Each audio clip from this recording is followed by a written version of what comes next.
Alright, greetings viewers.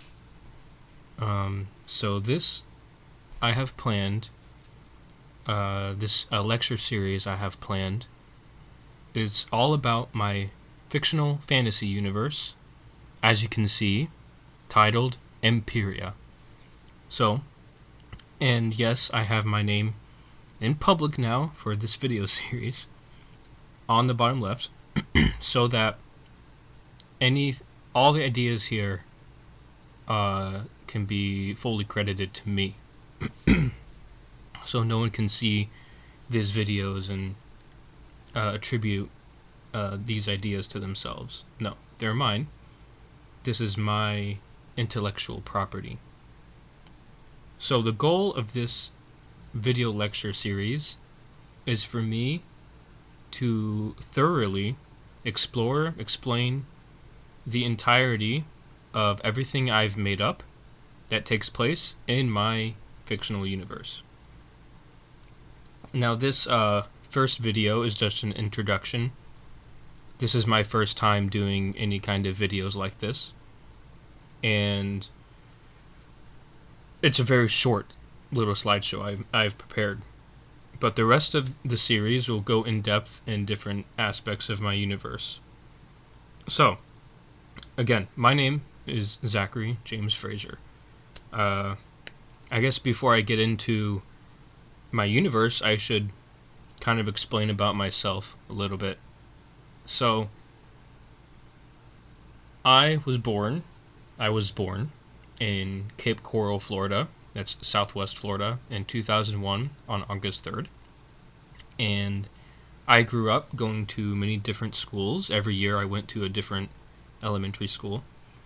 And we had moved up to Greenville, South Carolina. And then we moved back down to Florida in 2012 in the spring. And then throughout middle school in Florida, after moving down there, I started to develop my fantasy world more. So what used to be mere daydreams in the first person, I started naturally developing them into movies. And so, what started as movies in my head, eventually I created a whole lore and backstory to the world in which the movies took place in. And it's 15 movies is what started all this. 15 movies in my head with a cohesive plot line through all of them. So there was a cohesive plot line through my daydreams, and that's why I made the movies. That's what I meant to say. So, and then by the time I entered high school, I started planning the entire cosmology and the entire world building and lore behind the world that the movies take place in. So the movies that I will get to is what started all of this. Alright, so before we jump into my book, my movies, and all the media I plan or hope I can publish out into the public world from my universe, first we're going to look at, and it's kind of spoiler territory, but I'm not too concerned about it. So here, coming up soon, in 5 seconds when I start counting down, it's going to be the timeline. 5, 4, 3, 2, 1. Okay. I made this timeline, and I'm using Canva for this slideshow because it's the only... this wouldn't work with PowerPoint, unfortunately. Especially not Google Slides. So, you can't see much here, but I made this as a vector image. Using LibreOffice. So what we're going to do is zoom in. We're going to go all the way to the start here. Maybe zoom out a little bit more. Okay, so it's reasonable size. Alright, so we have the timeline for my universe, which I call Empyria. And of course, we have here at the start the creation of the universe. And this will make these names and ages and things will make more sense soon. They won't make all the sense yet, not until the following videos as I go through my book. But creation, of course, is where it all begins. And I had a different font in the original file, but I guess it doesn't translate to this file. Sad. And this entire age here is called the Primitus Age. As you can see, it's marked by this big ellipsis, stretched out ellipsis. And it covers the years 0 through 2832. So 2,832 years marks the Primitus Age. As you can see, it began with creation, and is the event called the Shadowfall in 2580 AC. AC basically stands for after creation. Like in the real world, we have BC and AD. BC meaning before Christ. And in my universe, AC means after creation. Similar thing. After the Shadowfall, which is how death comes into the world, the first man and first woman who are created eventually die after death enters the world. A little bit later, so there's a buffer period. When they die, humanity officially recognizes that as the end of the Primitus Age. And King Rakaza is the one who declared the end of the Primitus Age himself, which we will get into in future videos. Alright, now, since this moment, death has now become a normal part of the created order, okay? Well, not the created order. It's become a normal part of the natural world. So, definitely not the created order, similar to our universe. So, we have here an event we'll go into later. But for now, I'm just bird's eye view of the entire history in the timeline. Then we have the Age of Peace. The years 2832 to 4480 AC. So it's about like 1,000. I want to say, I can't do math. Not this fast. It's a little below 2,000 years of peace. But why is this called the Age of Peace? Why is it like so big? Why is it a big thing? Why call it the Age of Peace? Well, that's because this age was given its own name by those who live in this age, the Great War. This here is 2020 years of straight battles across all the worlds in my universe, and I'll get into the details of it in future videos when I go through my book. The war ends in 6500 AC. Now, this is getting into big spoiler territory. So, and again, if I ever plan to make my movies in real life, I hope none of the people who watch the movies find this video or any of these videos. So, these are parts from my book. Periods of time covered in my book are these little smaller ellipses, which I'll show them in detail in the next slide. Well, in the next couple slides. So, after the end of the Great War, and this is spoiler territory, I'll get into this later too, in future videos, I should say. So yes, I will be coming back to this timeline and using it in every video. It's very important to visualize these things. So, after creation is the original, kind of like the BC for my universe, but after the Great War is finally over, the next year after the Great War ended, they changed it from, instead of it being 6501 AC, they changed it to 1 AG, meaning after the Great War. Not AGW. It's just simpler to be AG, okay? Then we have all these other events. These are minor historical events. Well, not minor, but minor in the context of the main stories I want to tell, the movies and then the book before them. But in the universe itself, these are pretty important historical events. So here we have, these things are never mentioned in my book, of course, they take place after the book, which ends here. and they take place before the movies and are never mentioned in the movies. So this here, after the Great War is finished, it gives humanity the opportunity, the time, the freedom to flourish with technology and civilizations being built more, modernization. Well, modern technology as we know it doesn't come until like the latter part of it here, maybe a little bit later. Anyway, so that's why this age is called the Age of Flourishing, in stark contrast to the Great War, where no one could really focus on flourishing civilization and technology and discovery. So, after the Age of Flourishing, around this time, a very important man, whom I will talk about in future videos, was born and rose to power and started an empire. And then his son eventually took his place, for reasons I will get into in future videos again. And he led the worlds into the Imperial Wars, when all the worlds formed an alliance together to combat the Empire from trying to take over all the worlds. But it's not this anywhere close to being like the Great War, as you can see, just from the time it takes. So, and here, this is the main saga of my movies. This is the main sequel saga of the movies, and the prequels are contained within this time period. And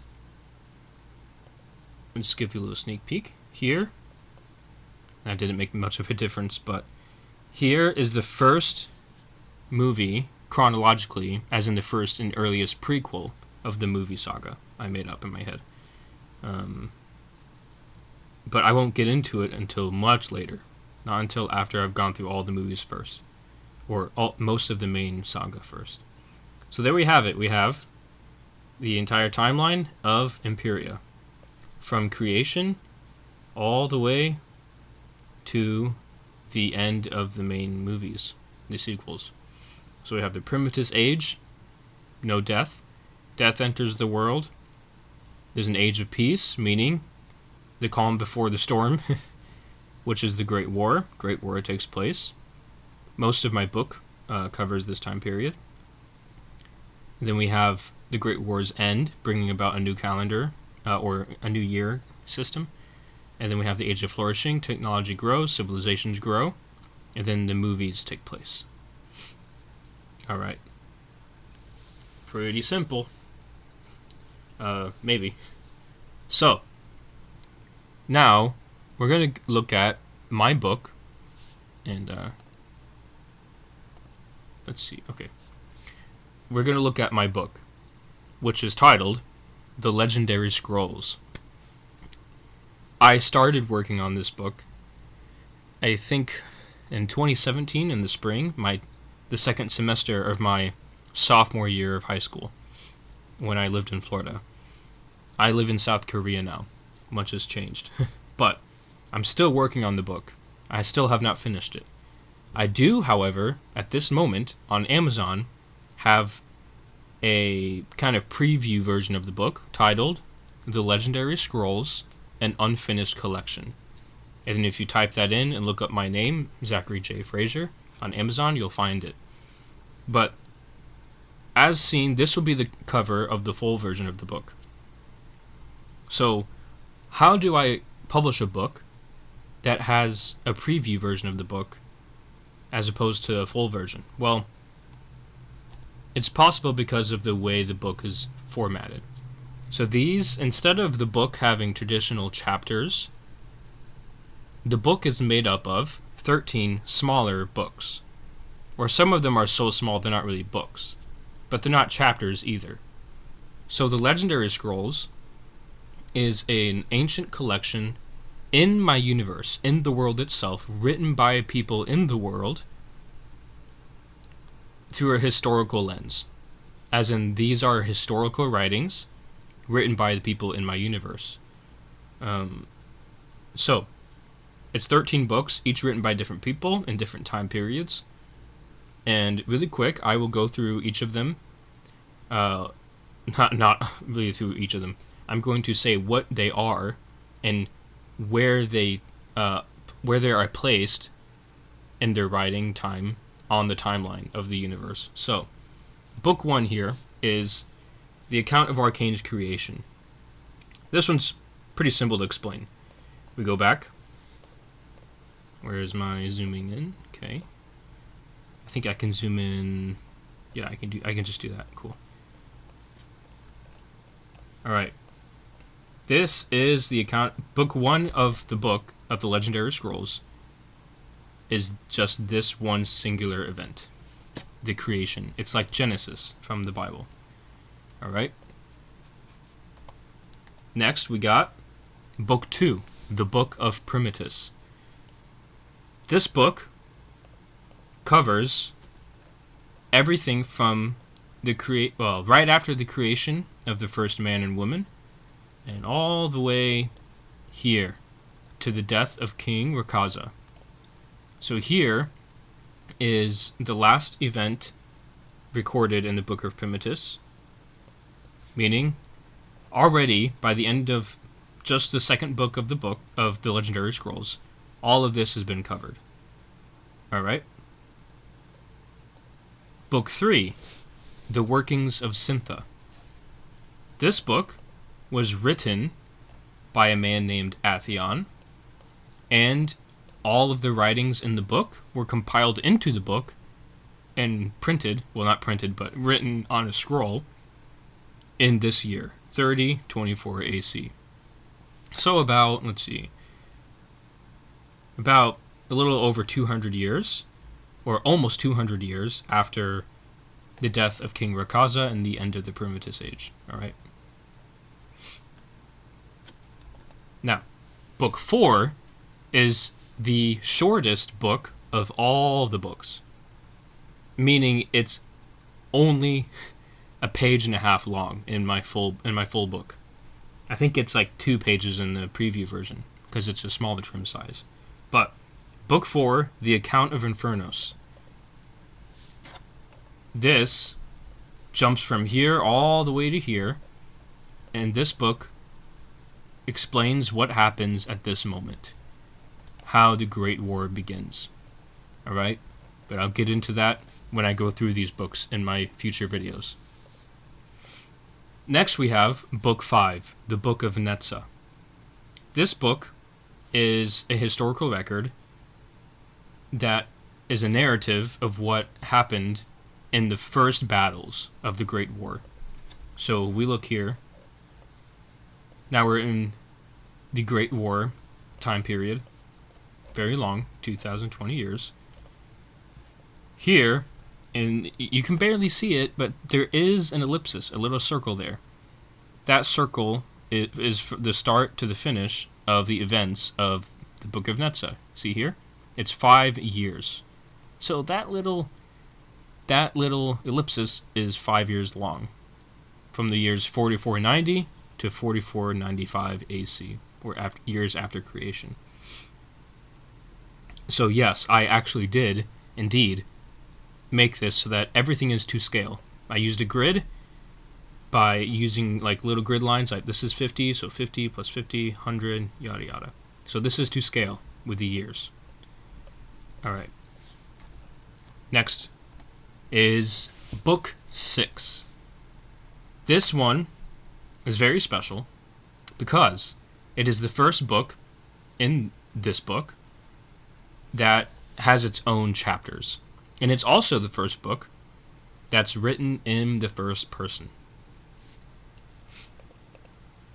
The fall of Calvis takes place from the years 4579 to 4590 AC. So this time period, it is King Calvis's life. Not his whole life, because he lives past this, but the main events of his life as king, before certain things happen. Alright?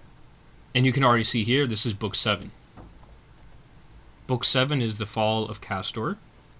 It also is very small. Let me, yeah, okay. I don't know what happened there. Very, very short time. It's only 1 year. The events of this book happen within the span of 1 year, so there's no ellipsis there. It's too small. This is a vector image, so I could hypothetically keep zooming in infinitely, but moving this as an image to Canva means I can't actually do that. Alright, you can already see there's a big one here, and yes, this is one man's lifespan, which I will get into the details of how the universe works. So even after death entered the world, mankind still lives pretty long. In the real world, of course, this isn't the case, but in my universe, in Empyria, even after death entered the world, the maximum lifespan of a normal human can be 300 years. That's max. Nobody can live past that. Most people end up usually still dying around 150 to 200. But if somebody is really healthy, and other factors too, they can live up to 300. And also just chance. Sometimes people just die at younger ages than 300 for no reason. It's just their time. But, so yes, this is relatively normal for people to live this long in my world, okay? That is important to understand. So yes, that is Book 8, The Rise of Pollux, covering the years 4591 to 4869 AC. However, the events the book actually focuses on are mostly the first, I'd say, 2 to 3 years of his reign. The rest of this is kind of just summarized in one paragraph, or a couple sentences, I mean, in the book, and then the book ends explaining how he died, okay? Because this book is historical narrative. Like, that is the purpose of the writers who wrote it, for it to be a historical narrative. Alright, Book 9 is one of the most unique out of the books of the Legendary Scrolls. Because, similar to the Pauline epistles, or just all the epistles of the New Testament in the Bible, Book 9, Letters from Flora, is, instead of being creation mythology, even though in this universe it's not a myth, it really happened, instead of being historical narrative of creation, a book with genealogies, a philosophical and law book, and more narratives and first-person journal entries from kings, this book breaks that mold because it is a collection of letters written by an elf girl named Flora. And so the book is made up of 7 letters that she wrote to 7 different people she knows. And that's all I'll say about that book for now. But here is where this is the time span, not Flora's lifespan. She didn't only live for 3 years. But these are the 3 years in which Flora wrote all the letters in the book, in Book 9. So it's 4919 to 4921 AC. And this is not to scale. The ellipsis should be smaller. I don't know how I got that messed up, but alright. Doesn't matter in the grand scheme of things.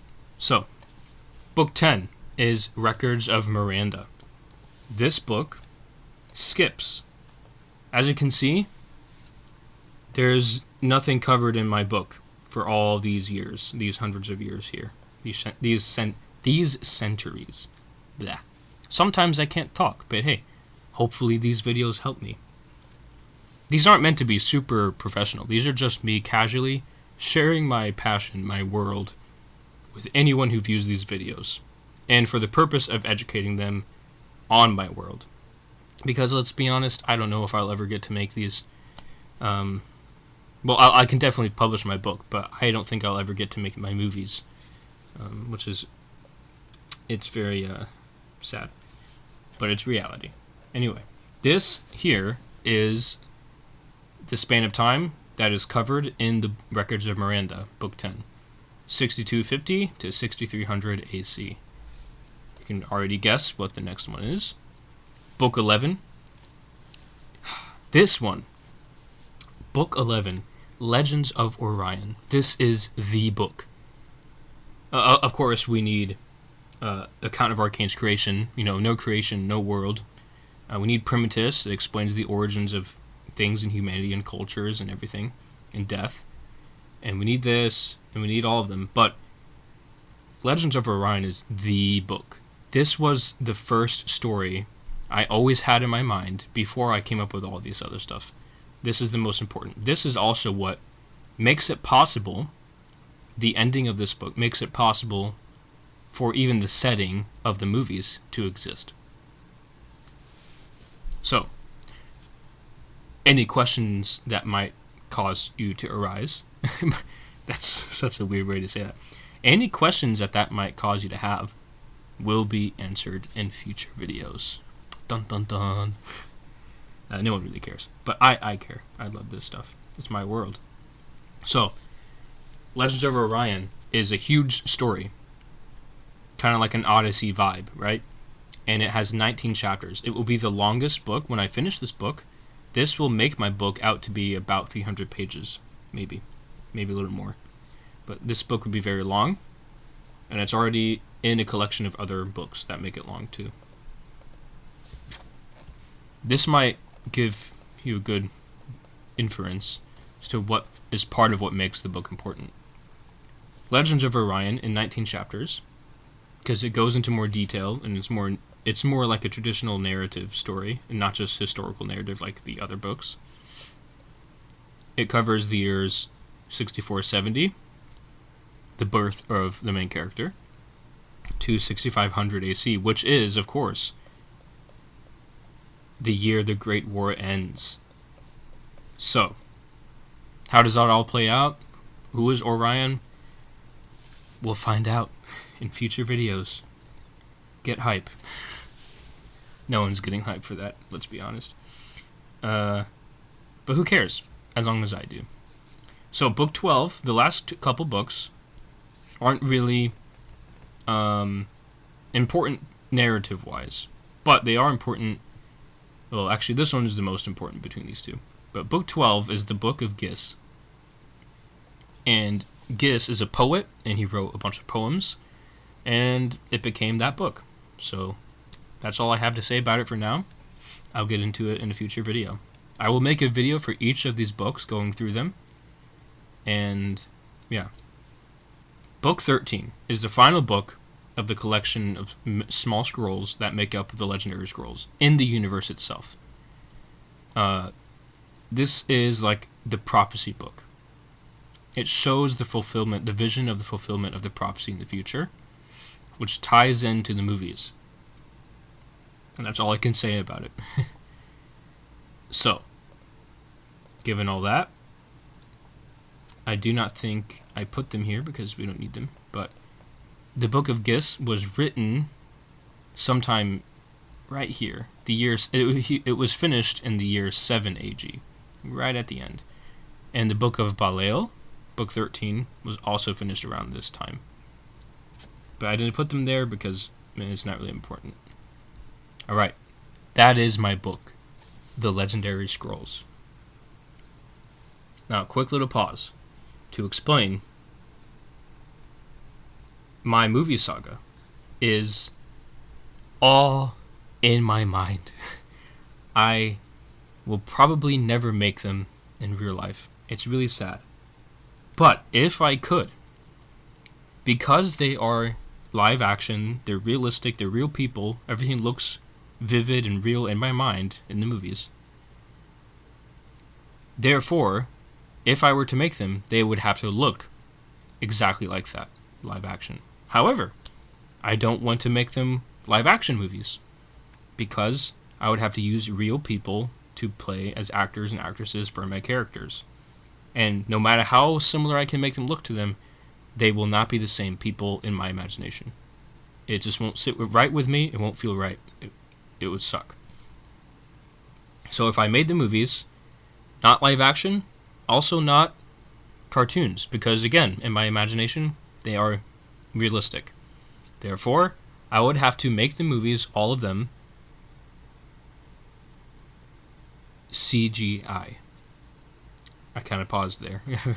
I lost the word. But it would have to be hyper-realistic CGI movies that look as humanly possible, that look as much as possible exactly like live action, except that it's not. So, and all of the following movies I would have made that way. All of these movies. So, again, all of these movies, except the very first one on the top, which I don't count as part of the main saga. But I'll get into that first movie after I get through the book videos first. So we got all of these to go through. So that's 13 future lecture videos, and then I'll get into the movies. For now, all I'll say is this here, the year 10 AG, is when this first movie takes place. And it would be only about a 30-minute movie, so it doesn't really count as a full movie. And I would put it up for free, even on YouTube maybe, if I could make it. It's called The Three Eidolons. But the first real movie, like the first full movie that I count as part of the main saga, the first earliest prequel, starts here. So, all of the movies on the next page all take place within this time frame. So, right there. All of these, starting from here, all of them take place within that time. And this here is the chronological order of the movies. Now, when I first made these movies up in my mind, I didn't make up or play them in my head, which is how I made them up. I kind of made them up as I go, and then after I finished them, write about them in my journals in middle school, and then look back at the plot, and then fix things and make it work together, okay? When I did that, I didn't do it in this order. This movie right here was the first movie I ever made up back when I was a kid. And the order I made them up, and therefore the order in which I will explain them in the far future videos, way after all of these, will be starting with this movie, all the way up to this movie, and then this movie, and then back here to this movie, then this one, and then this one, then this one, after this one, then 9, this one. See? So this is the order that I would release the movies, because this is the same order in which I made them up in my head. Alright? And also certain things I don't want revealed in the plot until after they're already revealed in the main saga. Alright? So there's also purpose to that. Alright, so after this movie, back to this one, then 10, then 11, 12, 13, 14. Oh, we're missing 15. That's my fault, actually. Then 15 should be right here. There's a 15. Then 15 is the final of the main saga, the 15 movies. These two are not spin-offs. They happen simultaneously at the same time as these two movies. But they're not the main saga, they're not the main focus. Hopefully there'll be really short videos for each of them. I might even just do one video for both of them at the same time. Anyway, after this is the penultimate movie of the main saga. After I release this movie, I say release as if I'll be able to, but this is the intention. After this movie is when these movies are all released in order. So after event 14, Uprising, then this one, this one, boop, 1, 2, 3, 4, 5, and then I'd release the final movie of the Ven saga, Event 15. And then I'd give it some time. I'd let this Ven saga sit for a bit. Alright, and then, maybe a couple years after Event 15, I don't know, this is all make-believe, but ideally, this would be the way it goes. After Event 15, after some time to sit with it, and the main story, and the prequels, and everything, then I'd begin the 5 movies of the final saga, the sequels, Reikenshuya. And Reikenshuya 5 will be the official final movie, which ends with the end of this event here. And that's already kind of spoiler territory, but I mean, what difference does it make? Alright. That is all I've got. This is just the introduction to what lies in store for my future videos in this series. I hope that it is enjoyable for anyone who likes world building, who's interested in storytelling, who likes movies, any genre. I don't care what genre you like. Any genre, you will find a place that you like in this world. Alright? So to close the video, this is Empyria, my fictional universe. I am Zachary James Fraser. This is my baby. This world is like my baby. I've made it, built upon it for years, basically my whole life, ever since I could daydream. And here, I didn't talk about it at the start of the video, but I'll end the video by talking about it really quick. This is the cosmological diagram of the universe, of Empyria, before the end of the book. So before this event here, before the end here. From here onward, you see here, a new region of the universe is created. And I'll get into how and why in a future video, specifically at the end of my book. But this is how the universe was created. In the beginning, Amnia, can't really read the, maybe you can. So we got this barrier here is the existential barrier, meaning this is empty space. It is not possible to go past this barrier. This is just a representation. It's not to scale, and it's not literally this shape. You cannot go past this barrier, because past it, this is where time and space end. Alright? But here at the top is Amnia. Think of this like heaven. It's not the same, but it's like heaven. This is Hilvan, like hell, not the same. And I'll get into all this in the next video, alright? Which is the creation story, of course. But here is Ovissa, this is Aresta. This is where all the worlds are for all of this time. Alright? All of this time, these are all the worlds. Okay? The next video I plan to make will be the first official lecture video, kind of like a class, and it will be talking about Book 1, The Account of Arcane's Creation. And I will be explaining what all of this is and how it was created. And yeah.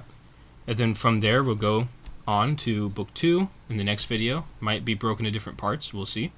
Book 3 I can probably do in one video. This will be one video, then this one, and so on and so on. This one will have multiple videos, and then these two. And then after I finish doing videos for all the books of the Legendary Scrolls, I will then begin the long journey of the... It's going to take a while, but you know, I'm going to have fun doing it. That's all that matters.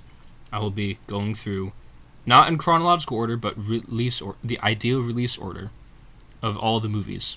Alright? And if somehow these videos get traction, I can do a Q&A after the entire video lecture series is complete. But until then, I doubt that'll happen. But if in some miraculous turn of events it does happen, where this gains traction, people actually get invested, and they want to ask questions because they're curious about things, I can make a Q&A video where I take comments or whatever, and I answer them in a video. And that would be to tie it all up. So, until then, I'll see you, listeners, viewers, in the next video. I don't know when I'll be able to upload it or when I'll be able to make all of it, all the materials for it, and make the Canva presentation.